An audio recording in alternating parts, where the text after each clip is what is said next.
akan sama-sama diskusi tentang tema bermain. Banyak orang yang bilang atau boleh dikatakan ada satu statement, ada satu slogan yang mengatakan dunia anak adalah dunia bermain. Nah, yang jadi pertanyaan, benarkah? Benarkah dunia anak itu adalah dunia bermain? Itu yang jadi pertanyaan buat kita. Saya akan jawab bahwa begini, bukan hanya benar, tapi memang dunia anak itu adalah dunia bermain. Kenapa dunia anak adalah dunia bermain? Karena sesungguhnya anak tumbuh, anak berkembang itu melalui bermain. Bahkan penilaian tentang anak sakit dan sehat itu juga diukur dari yang namanya bermain. Misalnya begini, anak kita demam, dia menderita satu sakit tertentu, demamnya udah tinggi nih, tapi karena dia masih bisa main, kita lega. Dia masih bisa main, kita lega. Jadi kita pikir, oh ya enggak apa-apa. Kenapa? Demamnya memang tinggi, tapi dia masih bisa main. Beda sama kita orang dewasa. Orang dewasa itu biasanya sakit atau sehatnya itu diukur dari masih bisa makan atau tidak. Kalau masih bisa makan, kita aman. Berarti dia masih punya nutrisi untuk melawan tubuhnya, itu orang dewasa. Tetapi tolak ukur bagi anak itu tidak.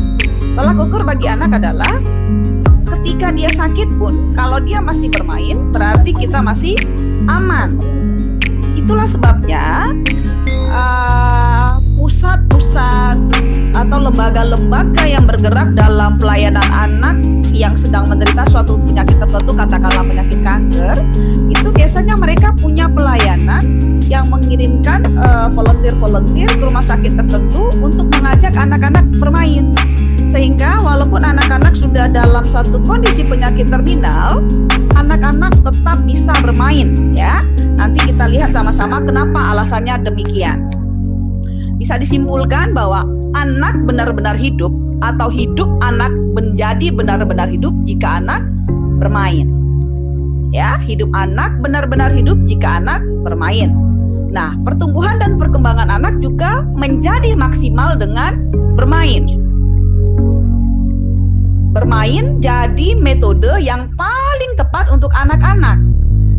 Jadi gak heran PAUD, TK, kelas kecil ataupun kelompok bermain lainnya, bahkan kelompok tertentu kelompok belajar tertentu yang lain menggunakan metode belajar, metode bermain sebagai metode belajar untuk anak-anak. Kenapa begitu? Karena sesungguhnya anak-anak itu belajar dengan cara atau melalui bermain. Nah, kalau kita bicara tentang aspek pertumbuhan dan perkembangan anak, saya pikir kita semua sudah tahu. Aspek pertama itu adalah fisik dan motorik. Dan ini semua terkait dengan bermain. Artinya begini, tadi sudah dikatakan bahwa pertumbuhan dan perkembangan anak itu sangat dipengaruhi oleh bermain. Bermain sangat mempengaruhi aspek pertumbuhan dan perkembangan anak. Kita ambil contohnya fisik dan motorik. Anak-anak berkembang itu pada umumnya motorik kasar dan motorik halusnya dan semua itu dengan bermain. Melompat. Melompat itu adalah bagian dari tugas tumbuh kembang anak. Sehingga memang usia-usia di bawah 6 tahun itu bermainnya cenderung dengan menggunakan tubuhnya. Jadi dia sangat suka permainan-permainan yang mengaktifkan tubuhnya. Melompat, berlari, memanjat, ya, menendang, melempar. Nah, itu aspek daripada motorik kasar. Nah, itu berkembang dengan sangat baik jikalau anak bermain. Tapi kalau anak tidak bermain dengan menggunakan badannya, anak tidak dikasih izin bermain atau sangat dibatasi bermain, aspek perkembangannya ini, aspek pertumbuhannya dalam motorik kasarnya ini menjadi terhambat. Kebetulan saya juga menangani anak-anak dengan kebutuhan khusus. Berapa banyak anak-anak yang bermasalah motorik kasarnya sehingga sangat terganggu kepada aspek kognisinya. Jadi kita bisa lihat terutama di kota-kota besar ya, klinik-klinik tumbuh kembang anak itu ada di mana-mana. Belajar sensori ya, okupasi itu dilakukan di sana. Motorik halus juga demikian. Merobek, coret, menggunting, memotong. Nah ini ya. Ini semua berkembang dengan sangat baik jikalau kita mengizinkan anak-anak bermain. Kita memberikan kesempatan bagi anak-anak bermain. Itu akan berkembang. Jadi makanya kalau kita pergi ke satu rumah, ciri khas dari rumah di mana ada anak balita, di situ ada suka coret-coret. Itulah sebabnya kalau di rumah kita masih ada balita, Bapak Ibu, rasanya janganlah berharap rumah kita, dinding kita itu menjadi sedemikian mulus, gitu ya. Karena memang anak-anak senang sekali mencoret-coret. Itu tadi dari aspek fisik dan motoriknya. Jadi lewat bermain, dengan cara bermain, aspek fisiknya, aspek motoriknya, baik itu motorik halus, motorik kasarnya akan berkembang. Aspek kedua adalah kognisi. Apa itu kognisi? Kognisi itu bicara tentang brain, tentang otak ya. Nah, anak yang cerdas biasanya juga ditunjukkan dalam bermain. Kecerdasan anak berkembang lewat cara bermain, itu dia. Jadi ketika dia bermain, banyak hal yang dia pelajari. Ingat tadi kita sudah katakan bahwa bermain adalah metode belajar yang terbaik buat anak. Dengan demikian, dengan bermain, kecerdasannya terbangun. Jadi banyak hal yang dipelajari oleh anak-anak ketika bermain, dan itu sangat-sangat mempengaruhi kecerdasannya. Kita bisa lihat ya, nanti kita lihat macam-macam kecerdasannya. Kemudian adalah perkembangan bahasa dan komunikasi. Di kota-kota besar saat ini banyak sekali masalah terkait kemampuan berbahasa dan kemampuan berkomunikasi pada anak. Nah, ketika kita melakukan assessment terhadap anak-anak yang begini, rata-rata dari mereka punya riwayat di mana tidak terlalu banyak bermain. Nah, dengan bermain, perkembangan bahasa dan komunikasi ini bisa terbangun. Ya, apalagi kalau itu permainannya melibatkan orang lain. Jangankan melibatkan orang lain. Anak-anak kalau bermain dengan mainannya, itu dia bisa bicara sendiri. Nah, disitulah terbangun perkembangan berbahasa dan berkomunikasinya. Jadi kalau kita ingin anak kita punya kemampuan berbahasa dan berkemampuan berkomunikasi yang baik, salah satunya adalah memberikan kesempatan buat anak bermain dengan baik. Aspek selanjutnya adalah perkembangan psikososial. Psikososial ini adalah bagaimana anak berinteraksi atau bergaul dengan orang lain. Mungkin dalam hal ini adalah teman-teman sebayanya. Lewat bermain ini sangat-sangat terbangun. Banyak keluhan sekarang anak-anak tidak bisa bergaul dengan baik. Biasanya itu nanti ditemukan ketika dia sudah masuk sekolah.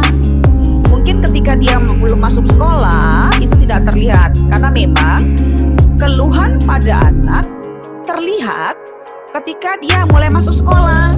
Dia tampak berbeda dengan teman-temannya. Nah, kalau anak kita tidak pernah main atau sangat jarang main, begitu masuk sekolah dia akan aneh, akan tampak berbeda dengan temannya. Kok gitu?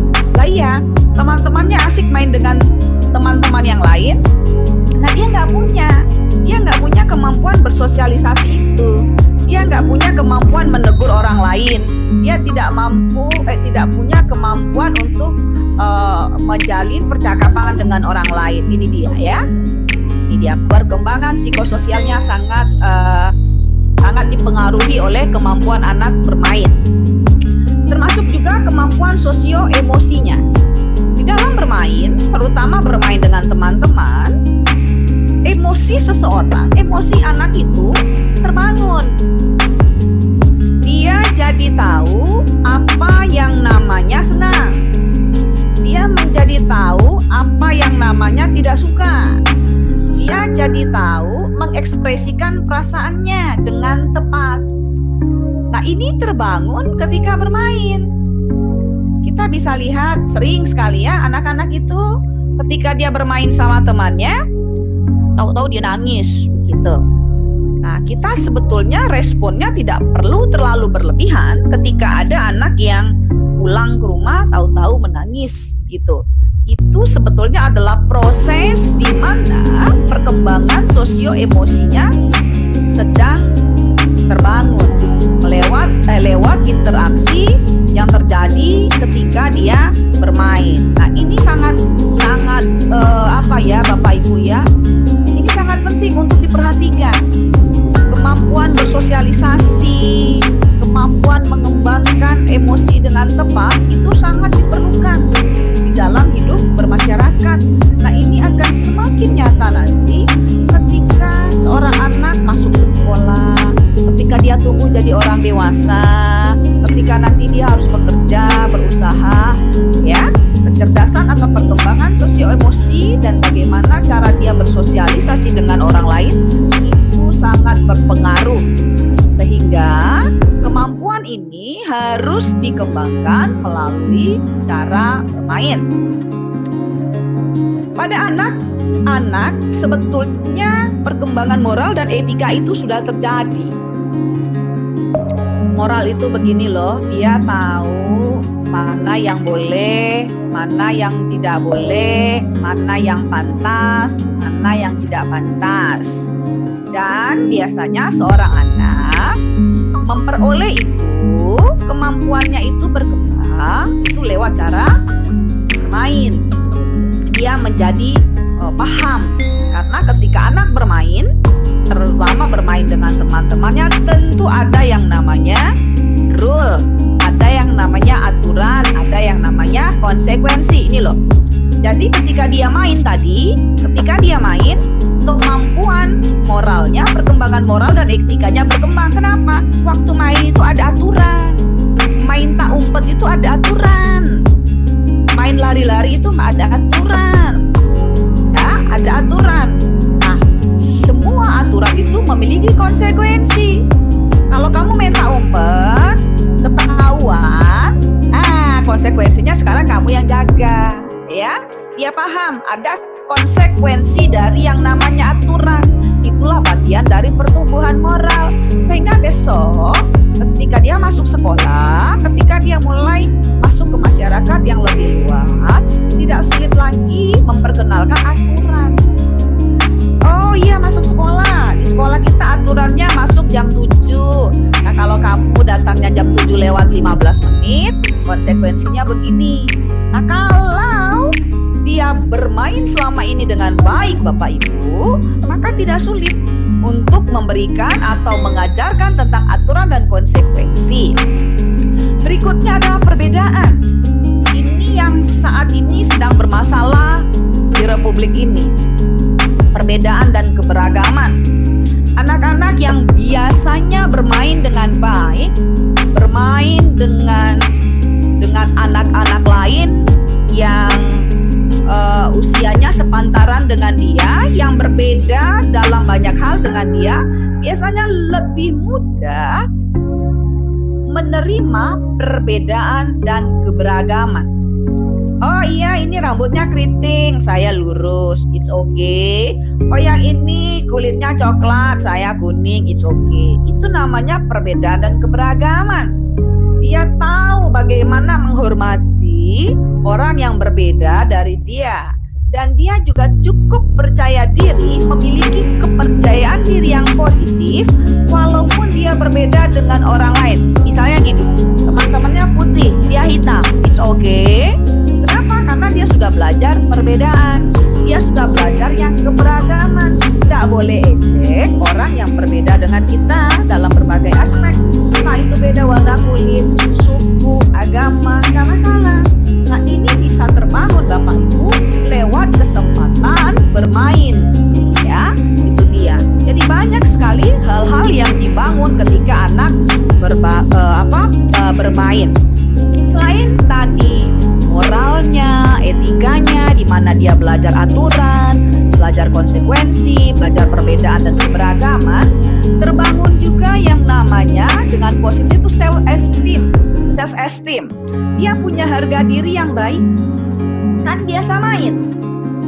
Dia biasa main sehingga dia tahu, oh saya bisa kok lompat, saya bisa kok manjat, gitu ya. Jadi dia punya harga diri yang baik dan dia juga tahu, oh iya saya mampu. Nah, self konsepnya juga bagus. Kenapa? Karena dia tadi tahu itu, oh kalau saya begini, kalau kulit saya hitam, rambut saya keriting seperti Ibu Susi itu tidak masalah. Kenapa? Karena pada dasarnya manusia beragam, manusia memiliki keberbedaan dan itu yang bikin menarik. Nah, ini terbangun. Yang namanya self-love ini, self-awareness-nya juga terbangun dengan baik. Kenapa terbangun dengan baik? Oh iya, lewat bermain tadi itu kan ada kewaspadaan. Apalagi permainan-permainan tradisional itu loh. Main tak umpet itu Bapak Ibu, itu banyak sekali loh hal yang baik yang bisa diajarkan lewat main tak umpet. Salah satunya itu kewaspadaan. Gimana saya ngumpet dengan baik supaya teman atau orang itu tidak lihat. Nah, ini bagus sekali. Karakter anak bisa terbangun dengan positif lewat tadi dia tahu kelebihan dirinya, dia tahu menghormati dirinya, dia tahu menghargai dirinya, tapi dia juga tahu bagaimana respect terhadap orang lain. Nah, inilah sebetulnya keuntungan besar yang bisa diperoleh jikalau anak bermain. Sehingga tadi dikatakan bahwa anak hidup dengan bermain. Hidup anak menjadi benar-benar hidup ketika dia bermain, ya. Terus gimana dong kalau sudah gitu? Kita sudah tahu tadi berbagai perkembangan, bukan berbagai lagi, semua aspek kehidupan anak itu berkembang lewat yang namanya bermain. Gimana? Oh, anak harus bermain. Itu intinya.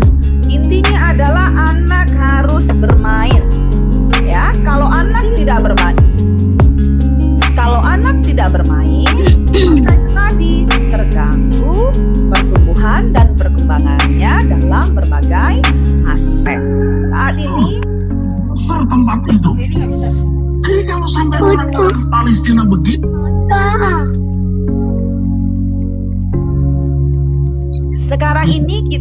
sekarang ini seluruh dunia termasuk Indonesia ada dalam satu masa atau kondisi pandemi COVID-19 ya Bapak Ibu ya. Dan kita mulai memasuki masa normal baru, kebiasaan baru atau new normal ya. Kondisi ini pun bukan berarti anak tidak main. Dalam kondisi COVID ini pun, dalam kondisi kenormalan baru ini pun, anak-anak harus tetap bermain, tentu dengan memperhatikan protokol kesehatan. Kita sudah sama-sama tahu protokolnya apa, pakai masker dan menutup wajah, jaga jarak, rajin cuci tangan dan jauhi kerumunan. Dengan demikian gimana dong? Ada protokol kesehatan loh, ada aturan loh bahwa kita ada masih di rumah, sekolah masih di rumah, kerja sebagian masih banyak lakukan di rumah, gitu ya. Tetap anak-anak harus bermain. Disinilah dibutuhkan yang namanya kreativitas dari orang tua, ya. Bermainnya anak itu kita bisa pindahkan di rumah. Jadi ketika di rumah pun anak bisa bermain. Jadi nggak ada alasan bahwa masa COVID membuat anak-anak jadi tidak bermain. Yang saya seram adalah kalau sampai kita tidak memahami hal ini. Mentang-mentang COVID, mentang-mentang jaga jarak, mentang-mentang mesti di rumah saja, akhirnya anak tidak punya kesempatan bermain. Yang saya khawatirkan ke depannya, COVID berlalu, kita punya masalah. Dampak dari anak-anak tidak bisa bermain, atau dampak karena anak kebanyakan pegang gadget, karena kan sekarang sekolah semuanya pakai sistem online, ya. Jadi dampaknya saya khawatir tahun depan atau 2 tahun yang akan datang akan banyaklah antri orang ke psikolog anak, ke psikiater anak, karena anak-anak mengalami gangguan tumbuh kembang yang sangat serius begitu. Jadi itu yang harus kita akali Jadi saat ini kita pikirkan sama-sama bagaimana kebutuhan dasar anak ya.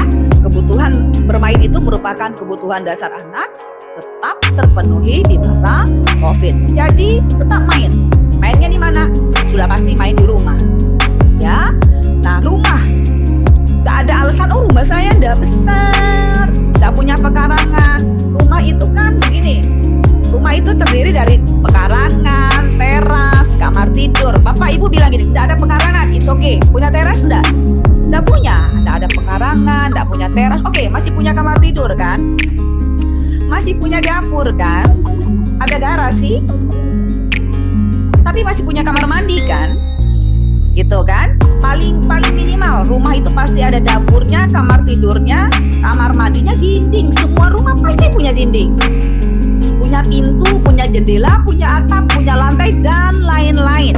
Itu bagian rumah Bapak Ibu. Dan setiap bagian rumah kita itu bisa jadi tempat bermain yang baik buat anak-anak. Itu dia. Jadi kita nggak ada alasan tak kasih izin anak bermain. Kita nggak bisa bilang rumah saya kurang gede. Kita tidak bisa bilang di rumah saya nggak ada playground. Nggak bisa bilang saya nggak punya kebun, nggak punya pekarangan, nggak bisa. Karena setiap aspek, setiap bagian dari rumah kita itu bisa jadi tempat bermain. Terus apa dong alat-alatnya? Tempat tidur, kasur, kursi, meja, sofa, panci, penggorengan, dan segala macam yang di rumah itu bisa jadi perlengkapan bermain. Iya. Jadi itu bisa jadi perlengkapan bermain Bapak Ibu. Jadi tanpa gak ada alasan bagi kita untuk melarang anak-anak bermain. Karena semuanya bisa, semuanya sesungguhnya tersedia di rumah. 2-3 hari lalu tuh teman saya cerita, Kak, waduh sekarang tempat tidurku itu kasurnya sudah itu loh, soa. Kok gitu? Iya, karena itu dijadikan anaknya tempat lompat-lompat. Dia bilang begitu. Saya bilang, wah teman saya ini kreatif sekali. Lalu dia bilang, karena rumah saya kecil nih Kak Susi, katanya. Kalau main tak umpet, yang ngumpet bukan orangnya. Karena kalau yang ngumpet orangnya, karena rumahnya kecil langsung kelihatan, langsung ketangkep. Nah terus apa? Oh sekarang itu yang mereka tuh main tak umpet, anaknya dia, anak sahabat saya ini 2, main tak umpet yang diumpetin benda. Jadi tetap main tak umpet, bukan orang yang diumpetin, tapi barang. Ya, jadi mereka kreatif menciptakan permainan buat anak-anak. Hanya setiap kali yang bikin kita pusing, terutama kita ibu-ibu, kalau anak-anak main di rumah, di sudut-sudut rumah, di semua bagian rumah, udah gitu alat-alatnya adalah perabotan rumah, kita jadi pusing. Kita pusing karena kita pikir, aduh rumah jadi berantakan, repot, capek, bersihkan rumah, segala macam ya. Itu alasan bagi kita, sehingga kita pikir udah mendingan kasih gadget, jelas dia cuma duduk di sofa, rumah ndak berantakan. Tapi kalau main seperti itu tadi berantakan. Itu dia ya. Padahal ini sebetulnya salah. Salah, kenapa salah? Bapak Ibu ketahuilah bahwa anak-anak itu adalah individu yang utuh. Mereka adalah individu seperti kita yang bisa diajak bekerja sama. Dia bisa nurut aturan. Dia bisa mengerti konsekuensi dan tanggung jawab. Ya. Nah, kalau kita bisa menanamkan ini kepada anak-anak kita, mengajarkan ini kepada anak-anak kita tentang bagaimana kerjasama, taati aturan, menerima semua konsekuensi dan tanggung jawab, bermain di rumah dengan segala perabotan yang ada di rumah, di setiap pojok-pojok rumah, di setiap bagian-bagian rumah, tidak lagi menjadi hal yang menakutkan. Ya, misalnya begini, sebelum bermain, kita mesti bikin yang namanya kesepakatan dengan anak. Kerap kali yang tidak fair itu adalah kita membuat satu keputusan untuk anak tanpa melibatkan anak. Nah, ketika ada konsekuensi dari itu, kita suruh anak bertanggung jawab. Itu tidak fair sama sekali. Itu tidak tidak fair sama sekali ya. Jadi kita mesti buat kesepakatan dengan anak ya. Mengapa buat kesepakatan dengan anak? Pertama Bapak Ibu, setiap anak berhak untuk didengarkan. Ya, kita mesti dengarkan dia mau tidak, dia suka atau tidak, dia turut atau tidak, itu dia. Anak punya hak untuk didengarkan. Kemudian anak walaupun mungkin usianya baru 4 tahun, 5 tahun, bahkan 3 tahun, sesungguhnya anak-anak itu sudah punya yang namanya ide cemerlang. Kerap kali ide yang mereka punya itu di luar dugaan kita. Itulah alasannya kenapa anak itu harus diajak bicara untuk buat yang namanya kesepakatan, termasuk kesepakatan soal permainan apa atau aktivitas apa yang akan kita atau mereka kerjakan. Apa isi kesepakatannya? Pertama ini loh, apa yang boleh dan tidak boleh dilakukan. Oh nak, kamu boleh main lempar bola, tapi itu kan sudah boleh kan? Boleh melempar bola? Boleh. Tapi apa yang tidak boleh? Melempar bola ke kaca jendela, misalnya begitu. Ya, boleh lempar bola? Yes, boleh. Tetapi jangan lempar bola ke rak piring mami. Ya, nah itu dia. Jadi mesti kita buat kesepakatan. Anak itu diajak bicara, bikin kesepakatan apa yang boleh dan tidak boleh dilakukan. Nah, kesepakatan berikutnya isinya apa? Isinya yaitu adalah terkait waktu atau durasi. Yes, kamu boleh main, tapi maksimal 1 jam. Kamu boleh main lompat-lompat maksimal 30 menit atau 45 menit. Itu kesepakatan. Sehingga nanti kalau dia main lebih dari waktu itu, lebih dari 3 waktu yang kita sudah sepakati atau durasi yang kita sudah sepakati, itu kita bisa meminta pertanggungjawaban dia. Kalau dia melanggar, dia bisa dikenakan konsekuensi. Nah, karena kamu langgar, nggak nurut kata mama, nggak nurut kata papa, konsekuensinya ini. Karena itu sudah dibicarakan di depan, itu anak tidak terluka, itu anak tidak marah, dia bisa menerima itu dengan senang hati. Repotnya kan selama ini kita tidak demikian, bikin aturan, bikin gagasan itu tanpa melibatkan mereka. Ya, waktu atau durasi, jadwal. Masa COVID ini harus ada di rumah ya. Walaupun pembelajaran sudah dimulai nanti Juli, sebetulnya itu tetap belajarnya lewat rumah. Sehingga anak-anak itu perlu ada yang namanya schedule atau jadwal. Mulai bangun tidur sampai nanti tidur, itu jadwalnya sudah dibuat detail. Jam berapa bangun, jam berapa belajar, jam berapa bikin PR, jam berapa main, dan mainnya main apa, gimana caranya, durasinya berapa. Nah itu semua yang harus dikomunikasikan, disepakati dengan anak supaya dia tidak komplain.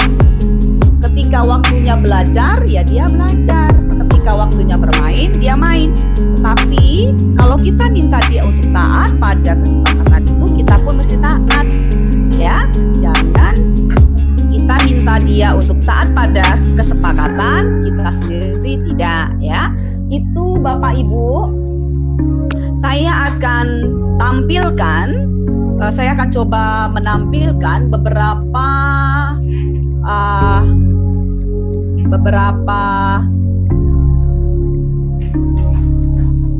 contoh permainan yang bisa dimainkan ketika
belajar lewat bermain.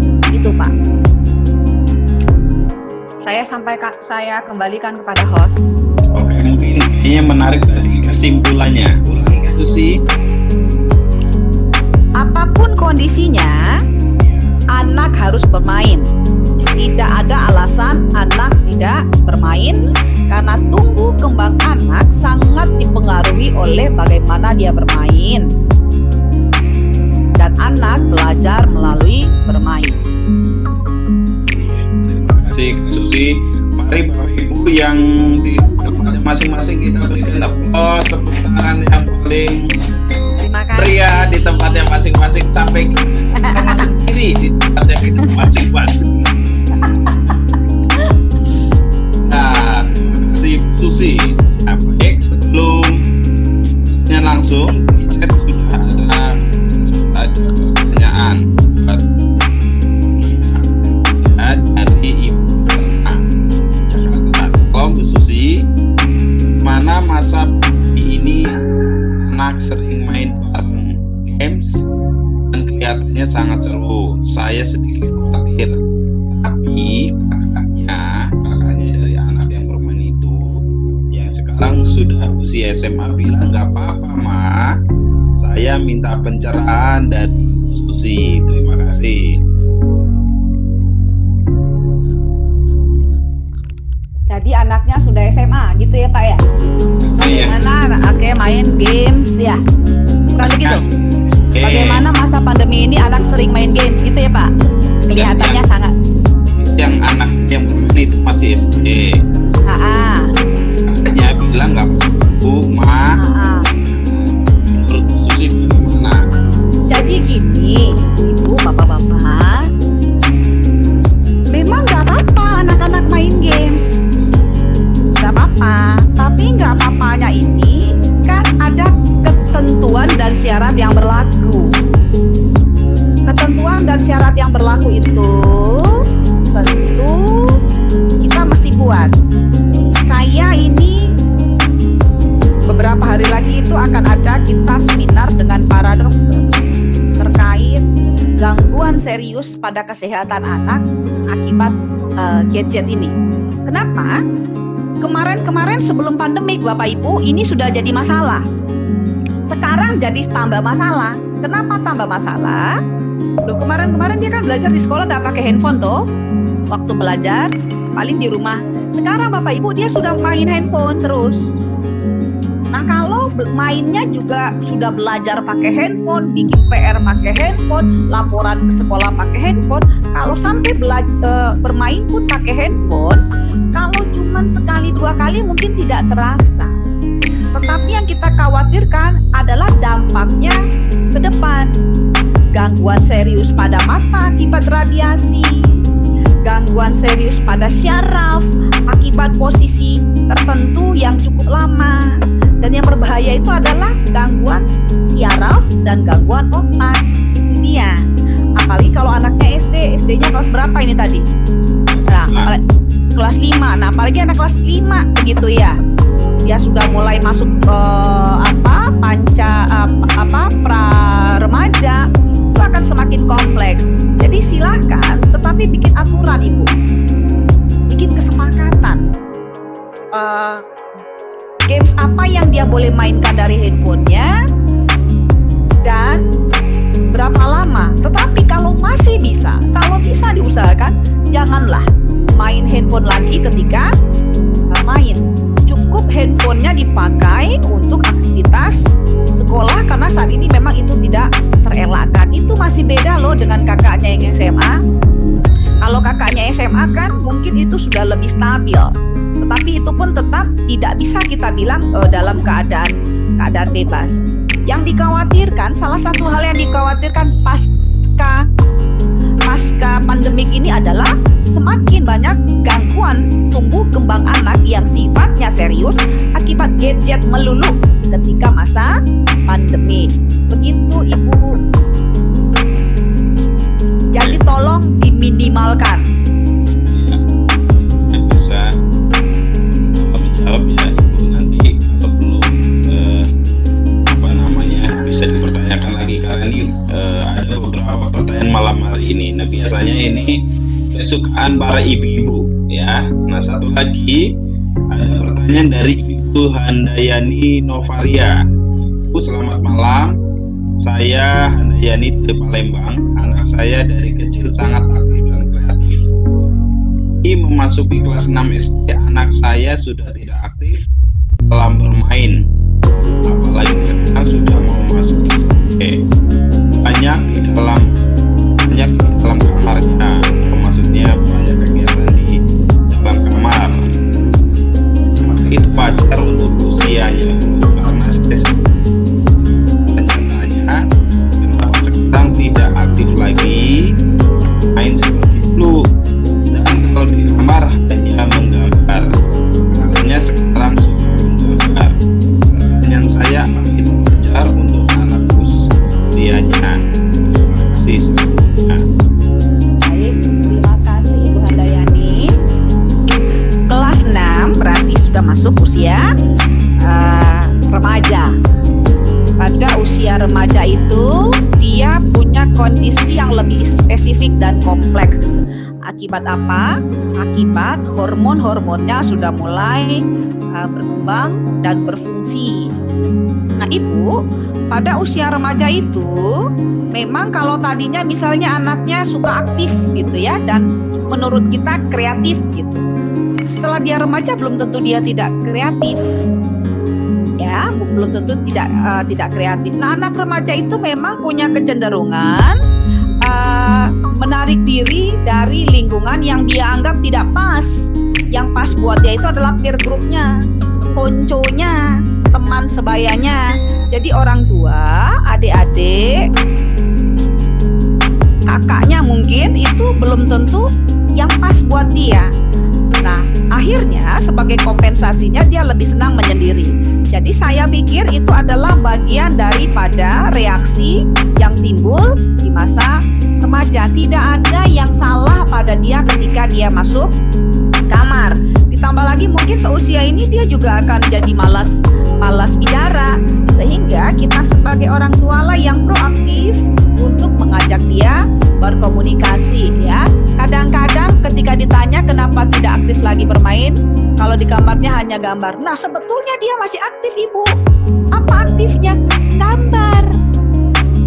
Kalau dulu dia aktifnya lari-lari, ketika memasuki masa remaja, keaktifannya tidak lagi lari-lari, tapi sudah menggambar. Ya, katanya sekarang suka apa ini? Ya, katanya sekarang dia suka menggambar. Jadi Ibu, anak Ibu sebetulnya masih dalam kategori aktif dan produktif. Nah, keaktifannya ini dituangkan dalam bentuk gambar. Nah, biasanya anak-anak remaja seperti ini dia lebih senang berkomunikasi dengan cara menggambar. Dia curahkan idenya, perasaannya, pikirannya lewat gambar itu. Itu loh Ibu. Jadi tidak ada yang salah. Sejauh ini tampak wajar pada anak Ibu. Masih bagus loh, dia masih menggambar begitu ya. Begitu Ibu.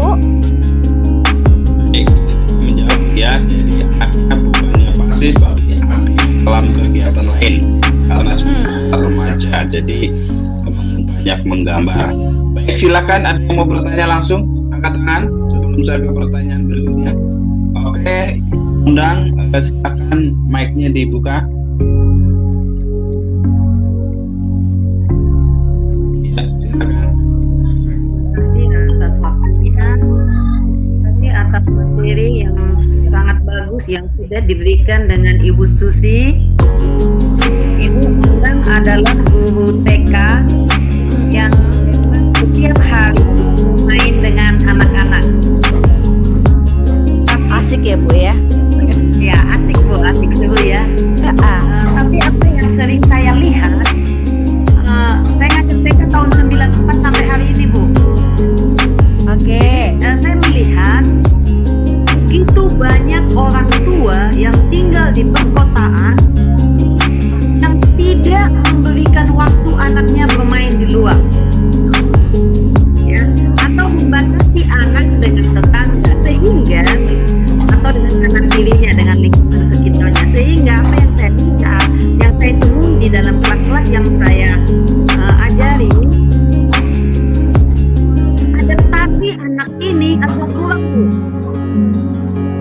Siap. Ya, karena mungkin anak di rumah nggak boleh ini, nggak boleh main ini, nggak boleh, semua serba dibatasin. Itu bagi orang tua yang tinggal di perkotaan yang saya lihat. Apa yang harus kita lakukan kepada orang tua ini, Bu? Saya bukan mau ke anaknya. Kalau anak ini akan kami stimulasi di kantor atau di sekolah. Tapi untuk meyakinkan orang tua ini loh, Bu, bahwa dunia anak memang tidak akan terlepas dari dunia bermain. Terima kasih Ibu, mohon pencerahannya. Baik Ibu, memang Bu lebih susah berurusan sama orang tua minta maaf daripada dengan anak. Yo, tuh ya. Tapi perkotaan ini kan mereka punya persepsi sendiri. Ya. Ayah ibu kerja, tetangga juga kerja, ayah ibunya ya punya tingkat kecurigaan yang tinggi ya, sehingga anak-anak tidak dibiarkan bermain dengan tetangga.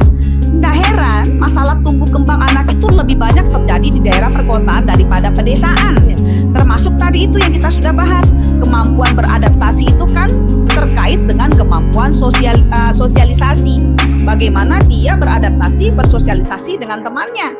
Nah kalau dulu zaman kita ketika kita dibiarkan main sama anak tetangga, tidak ada yang ngajarin kita cara bersalaman, tidak ada yang ngajarin kita cara menegur orang secara formal ya, ngajarinnya ya nggak ada. Lewat bermain tadi itu kita otomatis mempelajari hal itu, bagaimana bergaul, beradaptasi, menegur orang, berkata-kata dengan orang, berkomunikasi dengan yang sepantaran, dengan lebih muda, dengan lebih tua. Tetapi anak sekarang itu tidak, ya karena kondisi itu. Lalu apa yang dilakukan? Kembali harus kasih pencerahan kepada orang tua. Jadi ini kemarin yang jadi salah satu bahan diskusi kami, bicara tentang speech delay pada anak. Ya. Nah ini dia, gitu kan ya, karena ya memang tidak bermain, tidak bersosialisasi, gitu ya.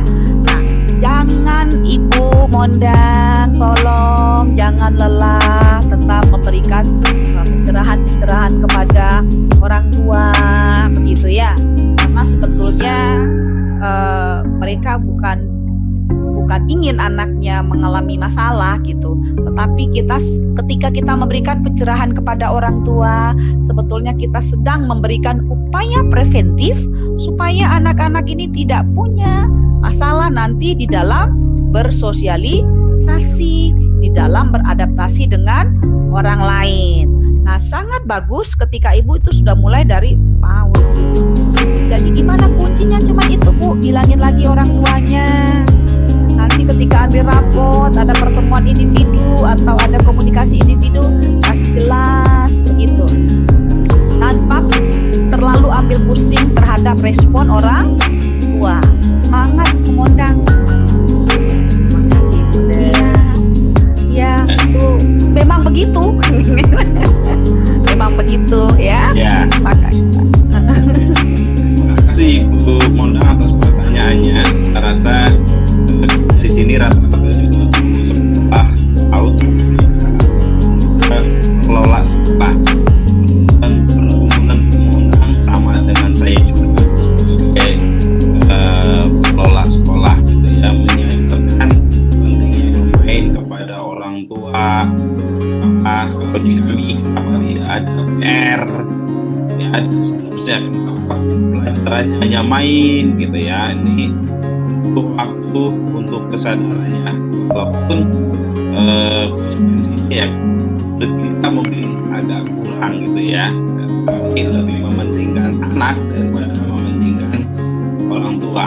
Oke, dan pertanyaan dari Ibu Mondang sekaligus jawaban dari Ibu Susi kiranya juga bisa menjawab pertanyaan dari Ibu Sinoni dari Nias.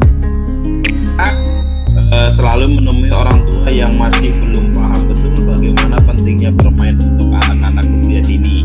Ya, betul. Ini kita sudah langsung menjawab ya Bu Noni, jangan lelah memberikan edukasi kepada orang tua pentingnya bermain. Oleh itu kami di saat biasanya 2 bulan sekali atau 2 bulan sekali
perempuan yang lagi tangan bulan gitu ya. Sebagai orang tua, cara menjelaskannya yang lebih relevan, yang lebih masuk akal dan bisa diterima oleh anak kita perempuan yang sebentar lagi mungkin akan memasuki masa menstruasi gitu ya. Nah, saya sebagai orang tua, anak saya sekarang udah kelas 5 SD perempuan, sebentar lagi mau ke sana. Nah, Susi waktu kita di rumah, Susi jelas saya tidak kata, saya cuma saya lupa gitu ya. Nah, bagaimana cara menjelaskan itu supaya kita bisa baik, bisa mengelola emosinya dan sebagainya. Itu Susi. Baik ya, jadi itu sebetulnya terkait kepada pendidikan kesehatan reproduksi sama pendidikan seksual ya Pak ya. Ketika anak memasuki usia pra-remaja, kalau asupan gizi dan nutrisinya baik, maka kemungkinan besar dia akan segera datang bulan yang disebut dengan menstruasi. Menstruasi adalah kejadian di mana sel telur tidak dibuahi sehingga dia keluar dan menimbulkan pendarahan yang mengeluarkan darah, itulah yang disebut dengan menstruasi. Kalau untuk anak kelas 5, hal itu sudah bisa dijelaskan dengan ilmiah. Ya, sudah bisa dijelaskan dengan ilmiah. Suatu saat dalam tempo yang mungkin tidak akan lama lagi, dia akan sampai pada fase remaja atau fase puber yang ditandai dengan menstruasi, dan kita bisa menjelaskan menstruasi itu apa dengan sangat-sangat ilmiah sehingga dia tidak khawatir. Semua perempuan pada saat sudah memasuki masa pubertas, ketika badannya sehat, gizinya bagus, maka dia akan datang bulan. Nah, masa pubertas ini juga menandai bahwa organ reproduksinya sudah berfungsi. Yang salah satu organ reproduksi itu fungsinya ya mereproduksi. Apa itu mereproduksi? Menghasilkan anak. Jadi dia sudah bisa jikalau melakukan hubungan badan dengan lawan jenis yang sudah akil balik, yang sudah pubertas juga, maka dia bisa hamil. Nah, itu sebetulnya sangat mudah dijelaskan untuk anak-anak kelas 5 SD, karena sebetulnya pelajaran ini mereka sudah dapatkan di sekolah lewat pelajaran IPA dengan topik reproduksi makhluk hidup. Ya, sebetulnya pada intinya yang perlu diajarkan kalau untuk mereka adalah apa yang mereka harus lakukan ketika sudah datang bulan, ya, termasuk bagaimana menjaga kesehatan dan kebersihan itu. Nah, bagaimana mengganti pembalut bekas, membuang pembalut itu dengan benar, membersihkan diri dengan benar, itu sebetulnya yang paling yang tidak kalah penting untuk dijelaskan ketika anak kita memasuki usia pubertas, bagaimana dia bergaul gitu ya. Nanti besar sedikit kita bisa jelaskan bahwa ketika kita sudah menstruasi, kita juga punya yang namanya gairah seksual. Apa itu gairah seksual? Itu gairah ingin melakukan hubungan seksual gitu. Nah, itu yang perlu dijelaskan pelan-pelan. Tapi pada fase ini kalau anak baru mau masuk, itu saya yakin dia tidak akan kaget lagi gitu ya. Kita akan jelaskan dia akan masuk masa menstruasi. Nanti kalau datang menstruasi jangan sungkan bilang sama mama, pakai pembalut dengan benar. Cara pakai pembalut dengan benar ini begini, cara mengganti pembalut begini, ketika membersihkan diri ini begini, membersihkan toilet bekas dipakai menstruasi itu begini, apa yang harus dimakan, perbanyak minum air putih. Nah, yang sifatnya lebih kepada kebersihan dan kesehatan reproduksi. Begitu, Pak. Terima kasih.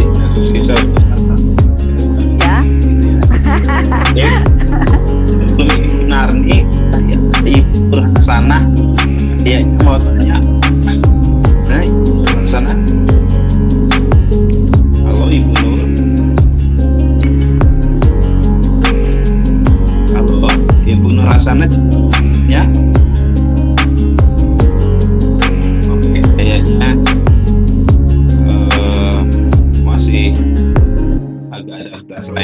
Arni, jadi mau bertanya? Apakah mau bertanya? Silakan di-unmute. Ibu Narni mana? Ibu Narni jadi mau bertanya? Ya, silakan Bu. Selamat malam. Selamat malam Ibu. Saya Bu, perkenalkan saya dari Sulawesi Selatan. Oh baik. Begini Bu, saya punya anak umur 3 tahunan ke atas. Anak saya super aktif, suka manja, sedikit cepat marah, ambil kayu dan apa, hiperaktif Bu. Baru dia itu suka juga main HP Bu, main YouTube, kadang juga main game. Yang saya mau tanyakan Ibu, bagaimana cara mengatasi anak saya ini Bu, karena dia terlalu hiperaktif, mau dimarahi baru. Baik Ibu Nardi. Jadi Ibu Nardi sekarang tinggalnya di mana Bu?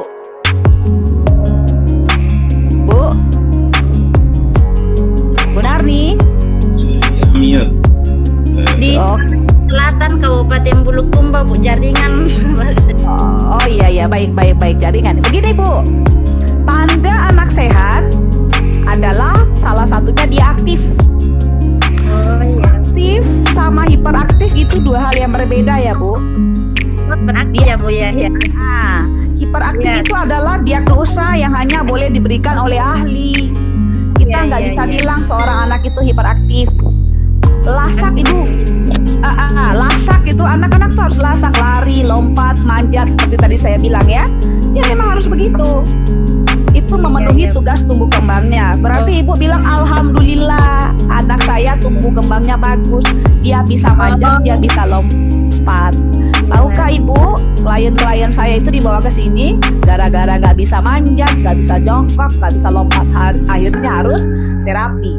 Jadi satu sisi kita aman. Anak Ibu usia 3 tahun dia memang harus lompat Ibu. Ya, jadi tolong jangan lagi label dengan hiperaktif. Ya, hiperaktif itu sebetulnya hanya karena kondisi syaraf pusat yang berbeda sehingga dia hiperaktif. Jadi diagnosa hiperaktif itu tidak bisa diberikan dengan sembarangan. Anak teriak marah segini itu, mohon maaf saya harus katakan, anak itu adalah fotokopi paling canggih di dunia. Ya, mesin fotokopi paling canggih di dunia Ibu. Dia belajar melalui apa yang dia lihat dan dia dengar. Dan apa yang dia lihat dan dia dengar itu dia contek, dia ciplak bulat-bulat, dia copy bulat-bulat persis aslinya. Nah, ya, anak-anak itu belajar dari siapa? Sudah pasti dari lingkungan terdekat. Siapa itu lingkungan terdekatnya? Oh, siapa yang paling terdekat? TV bisa jadi lingkungan terdekat loh Ibu. Kalau anak itu sering dikasih handphone, lingkungan terdekatnya siapa? Handphone, video-video yang dia tonton di handphone, games-games yang dia lihat di handphone. Jadi kalau di games itu orang teriak-teriak, dia berpikir, oh kalau ngomong itu mesti teriak. Oh ternyata kalau disenggol dikit, bacok saja. Nah, dia tiru. Ya, sehingga memang kita sangat perlu untuk ini Bu, benar-benar memperhatikan, mendampingi dan mendampingi anak ketika dia bermain. Kita mesti lihat ini yang dimainkan. Dan saya tidak merekomendasikan anak pegang handphone. Ya, selama masih ada pekarangan, selama masih ada tetangga, selama masih punya rumah, selama di rumahnya ada lantai, ada dinding, lebih baik explore atau mainlah di rumah. Itu bahaya Ibu cantik ya. Ya Bu, mumpung masih 3 tahun loh Bu Narni. Oh iya. Ya. Ini Bu. Ya, ini kalau anak saya punya keinginan, dia itu maksudnya enggak harus dipatuhi keinginannya, dia enggak mau ketika ditolak. Kapan dia ditolak mengamuk? Bagaimana cara atasi? Sesungguhnya sejatinya manusia tidak ada yang mau ditolak. kita ini kan juga semuanya kepengennya apa yang kita mau itu kita dapatkan. Tetapi sayangnya tidak semua hal yang kita inginkan tidak semua hal yang kita inginkan kita dapatkan. Jadi memang tidak perlu justru ketika kita menolak atau menunda apa yang dia mau, disitulah terjadi proses belajar. Anak itu harus belajar ditolak. Anak itu harus belajar menerima kata tidak, gitu ya. Dan nangis, menjerit, tantrum, ngamuk itu bukan jawaban. Bukan berarti kalau dia ngamuk itu langsung dikasih. Justru kalau dia ngamuk tambah tidak dikasih. Justru kalau dia marah tambah tidak dikasih. Semakin kamu jadi semakin kamu nangis, semakin kamu marah, semakin mama tidak kasih. Gitu.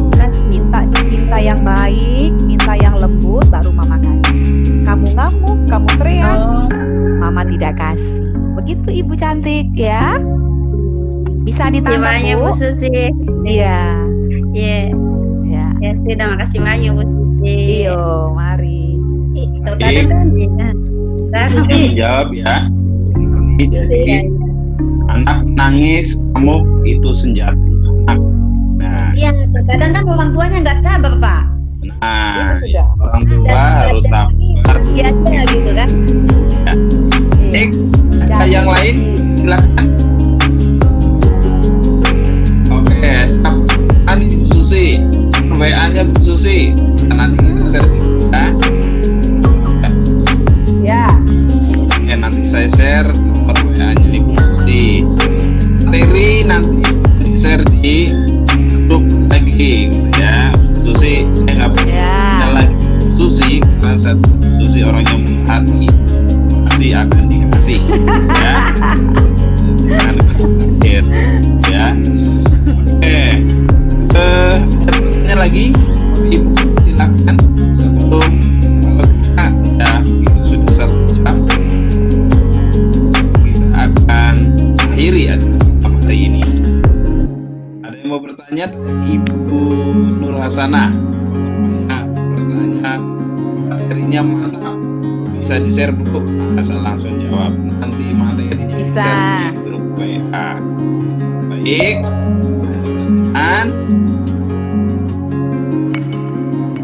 rupanya sudah jelas semuanya Bu Susi ini ya.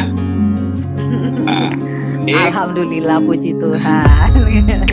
Nah, semuanya bisa lihat peserta semua ada 24, bersyukur dari Aceh, Kalimantan, Sulawesi, Jawa sudah bergabung bersama kita gitu ya. Terima kasih atas partisipasi, kehadiran dan peran para orang tua yang hebat di rumahnya masing-masing. Selamat mendidik anak, selamat bekerjasama dengan orang tua untuk guru-guru supaya orang tua terus sadar pentingnya bermain ya. Karena itu mari kita terus aktif terus untuk anak kita supaya anak-anak kita terdidik masa bermainnya. Susi, terima kasih sudah memberikan kita materinya dengan luar biasa, memberikan penjelasan kepada kita juga kepada guru-guru yang ada di sini. Teman-teman, ada juga dari Bu Susi. Jadi kurang lebih Pak, saya lihat yang dari Kamboja gitu ya. Nah, minggu besok adalah terakhir untuk kita bersama-sama. Karena itu para bunda jangan lewatkan, ternyata besok materinya Pak kan yang harus dilakukan, yang harus disiapkan, bagaimana kecerdasan murid. Kita besok adalah Ibu ini PhD ya, khusus spesialisasinya di anak-anak usia dini ya. Karena itu teman, orang tua, sahabat, dia belajar bersama kita seperti kita hari ini.